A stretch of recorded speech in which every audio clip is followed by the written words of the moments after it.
தமிழக சட்டப்பேரவையின் ஆளுநர் உரை மீதான விவாதத்தில் மேகதாது அணை விவகாரத்தில் புதிய நடுவர் மன்றம் அமைக்க வேண்டும் என அரசு கொண்டு வந்த தீர்மான திருத்தத்திற்கு இந்திய கம்யூனிஸ்ட், பாமக மற்றும் அதிமுக உள்ளிட்ட எதிர்க்கட்சிகள் கடும் எதிர்ப்பு தெரிவித்தன.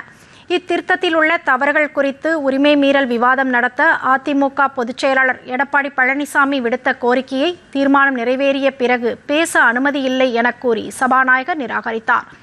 இதனால் அவையில் அமளி ஏற்பட பேரவை விதிகளின்படி அதிமுக உறுப்பினர்களை வெளியேற்ற சபாநாயகர் உத்தரவிட்ட நிலையில் ஜனநாயக முறைப்படி பேச அனுமதிக்கவில்லை என கூறி அதிமுகவினர் அவையிலிருந்து வெளிநடப்பு செய்தனர்.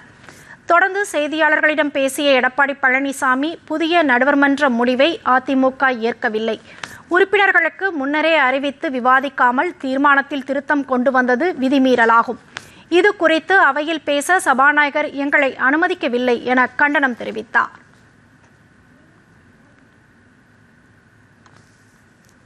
தமிழக சட்டப்பேரவை விதி 220 கீழ் அனைத்து இந்திய அண்ணா திராவிட முன்னேற்ற கழகத்தின் சார்பாக ஒரு உரிமை பிரச்சனையை அவைக்கு கொண்டு வர நாங்கள் அனுமதி கேட்டோம். அரசின் தனி தீர்மானத்தில் இடை சேர்த்தல் திருத்தத்தை செய்ததை அவையின் கவனத்திற்கு கொண்டு வருவது தொடர்பாக இந்த உரிமை பிரச்சனையை அவையிலே எழுப்ப வேண்டும் என்ற அடிப்படையிலே கடிதம் கொடுத்திருந்தோம்.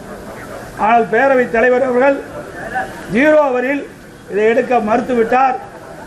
எங்களை பேச அனுமதிக்கப்படவில்லை.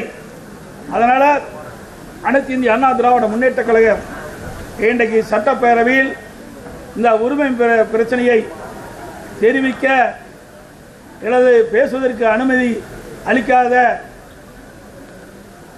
சட்டப்பேரவை தலைவரை